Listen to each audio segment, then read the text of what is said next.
Assalamualaikum Abi. Waalaikumsalam warahmatullahi wabarakatuh. Yuh. Izin saya bertanya Abi. Ya, boleh. Tentang ilmu fiqah dan tauhid itu dah jelas ada dari Aceh ke Jawa. Tetapi yang saya ingin tanyakan kepada Abi tentang ilmu tarikat ada dari Aceh ke Jawa Abi? Oh ya, alhamdulillah. Ini pertanyaan yang sangat mendalam. Artinya kalau ilmu fiqah, ilmu tauhid yang berangkat dari Aceh ke Jawa sudah jelas ada, gitu kan? Iya Abi.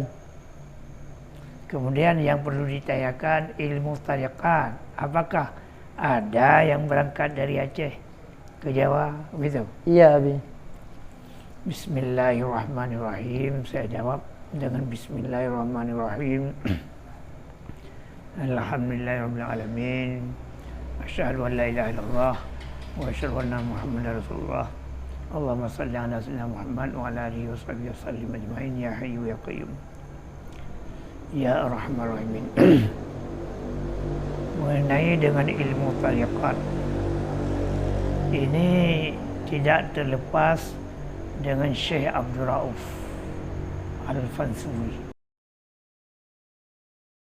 Syekh Abdul Rauf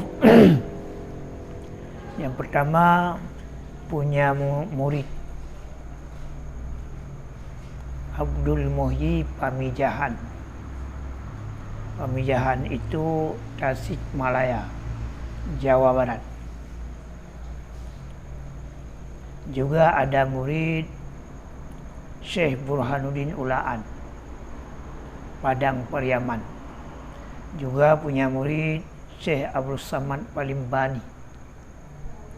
Juga punya murid Syekh Muhammad Daud Al-Fatani. Ini murid Syekh Abdul Rauf. Tapi yang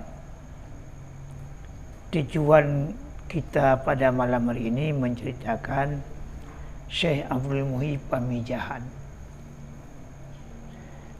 muridnya Syekh Abdul Rauf. Syekh Abdul Muhyi berangkat dari Tasikmalaya, Pamijahan, berangkat ke Aceh. Lalu dia belajar di Dayah Raya kepada Syekhuna Syekh Abdul Rauf. Sesudah alim yang luar biasa, akhirnya dijazahkan ilmu tariqat, yakni tariqat Syatariyah. Dijazahkan akan sebagai ijazah yang sempurna. Kebetulan Syekh Abdul Muhyi Pamijahan sesampainya di Aceh dikawinkan oleh Syekh Abdul Rauf dengan perempuan Aceh daripada keluarga raja, dikawinkan sehingga punya anak di Aceh. Lalu sesudah menimba ilmu sedemikian banyak dan sesudah menerima ijazah dengan cara sempurna oleh Syekh Abdul Rauf kepada Syekh Abdul Muhyi, lalu dia pulang ke Jawa. Tempatnya di Pamijahan. Di atas satu bukit dia mengembangkan ilmu, membuat suatu pesantren. Dan di samping itu dia juga menikah dengan anak seorang tokoh pembesar di daerah Pamijahan itu. Lalu seluruh masyarakat yang ada di Jawa Timur, di Jawa Tengah, artinya sebahagian besar masyarakat di Jawa Jawa Tengah, Jawa Timur, juga Jawa Barat belajar Pak Syekh Abdul Muhyi Pamijahan tentang ilmu tariqat yang diijazahkan oleh Syekh Abdul Rauf. Ilmu yang sangat populer diajarkan waktu itu Mawaizul Badi'ah. Kitab Mawaizul Badi'ah, suatu kitab kebanggaan Syekh Abdul Rauf.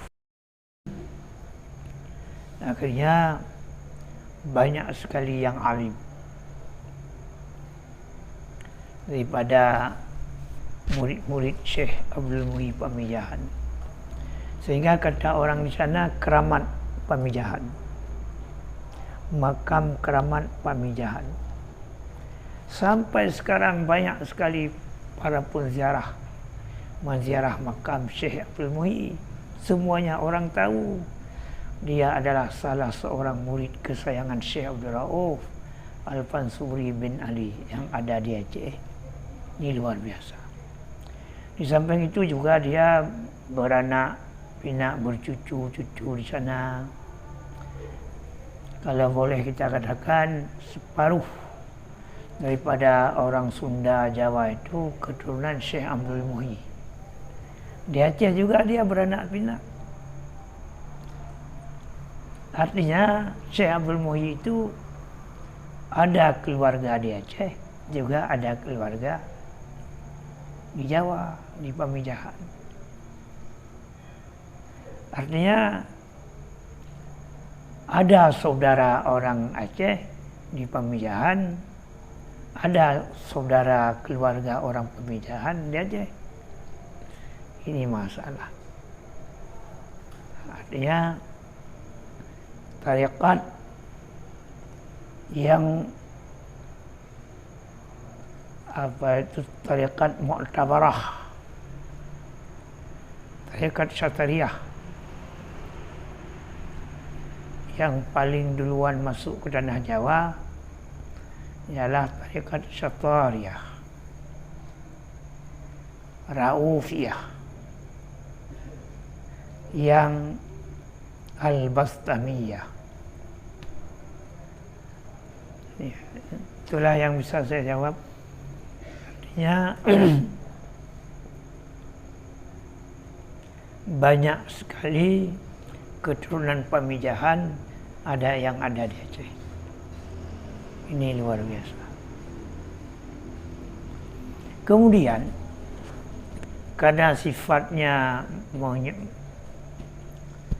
memperjuangkan tentang Islam, terutama mazhab Syafi'i berdasarkan pendapat mu'tamad.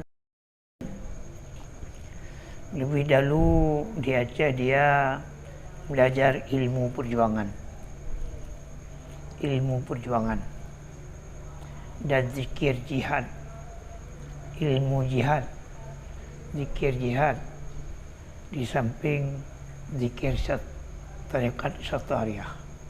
Karena zikir jihad dengan zikir Syatariyah tidak jauh bedanya. Ini masalah. Makanya di Jawa banyak sekali orang yang bertarikat Syatariyah, dan anak cucunya banyak sekali yang alim-alim di tanah Jawa.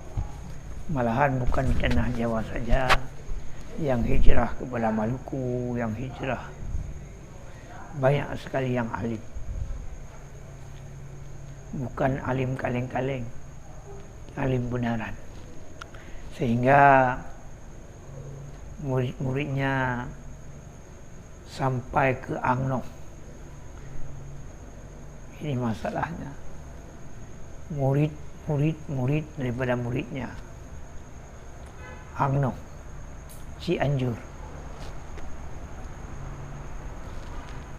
Malahan sistem ibadat yang ada di Jawa Barat banyak sistem cara ibadat Syekh Abdul Muhyi Pamijahan.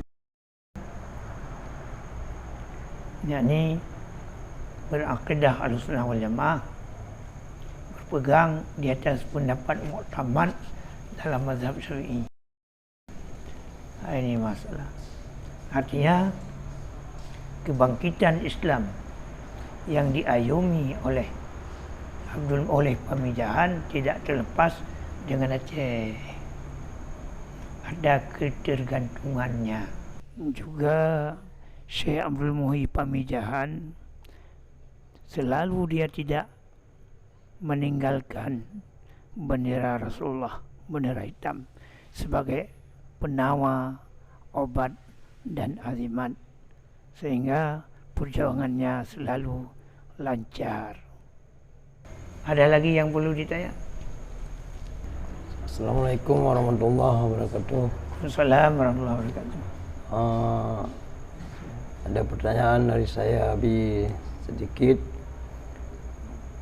Orang di Aceh ini berlomba-lomba untuk berpikir bagaimana Aceh ini bisa maju seperti semula, Abi. Kayak dulu yang di Sabang masih hidup, ya, transportasi barang-barang gitu. Di situ aja, Abi. Ya. Jadi kembali kepada Syekh Abdul Rauf tadi. Syekh Abdul Rauf orang Syah Kuala Aceh. Ya. Syekh Abdul Rauf juga dia pernah mewasiatkan, pada wasiat yang terakhir, nanti Aceh akan terjadi lagi kemakmuran, keadilan, juga kejayaan. Ini dalam keramat Syekh Abdul Rauf. Kapan terjadi? Belum tahu. Yang penting kita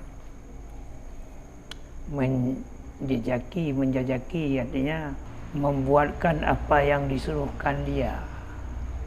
InsyaAllah kita akan ketemu dengan apa yang diamanahkan, diwasiatkan oleh dia. Bukan masalah Sabang, itu masalah kecil. Yang penting kemakmuran. Yang penting adanya kemakmuran, adanya keadilan dalam negeri ini. Itu saja Tengku Antun. Kebetulan pas sekali Tengku Antun ini orang Syah Kuala, orang dekat dengan makam Tengku Syah Kuala Aceh, Syekh Abdul Rauf. Ya, betul. Jadi seginilah. Mudah-mudahan ada barakahnya. Wa husnul khitam ala man ittaba'al huda. Assalamualaikum warahmatullahi wabarakatuh.